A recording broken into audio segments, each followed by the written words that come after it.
Vicente ang pinakamatalinong estudyante mula sa Batangas na may sapat na pasensya para tiisin ang bulok na sistema ng edukasyon. Ngunit may mas malaking pagnanais na matulog na lang sa kanyang tinutuluyan.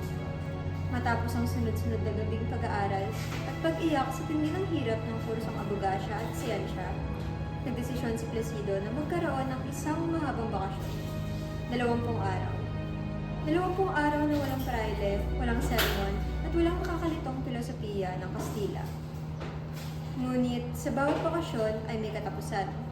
Sa kanyang unang araw ng pagbabalik sa Universidad ng Santo Tomas, hindi lang basta bumalik si Placido. Bumalik siya na may kasamang matinding kamalasan. Tanghali na siya nagising. Habang ang klase sa pisika ay nagsisimula na, si Placido naman ay magpapatakbo sa kahabaan ng daan. Bitbit ang kanyang mga aklat at humihingal na tila hinahabol ng mga gwardiya sibil. Sa kanyang pagdating sa pintuan ng silid-aralan, naghihintay ang pinakakinatatakutang propesor ng universidad, si Padre Melon, na may hawak na listahan at may ulong umuusok na sigali.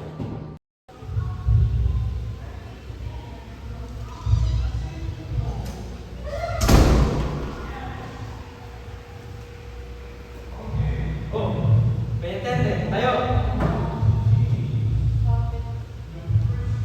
Dalawang araw ka naliban at late ka pa. Ano po kasi, naiwan ko po yung bag ko sa bahay, tas pagkabalik ko po sa bahay, di ko na po samahan. Napakawalang kwentang rason. Ano po, hindi ko na lang po ubalik. Ano naiintindihan mo sa fisika? Ano po, formula po. O diba? Wala. Dahil puro maliban, klase. Lumayas ka at huwag ka nang babalik sa klase ko. Hindi naman po pwedeng ganun, Padre. Pwede yun. Mas ka.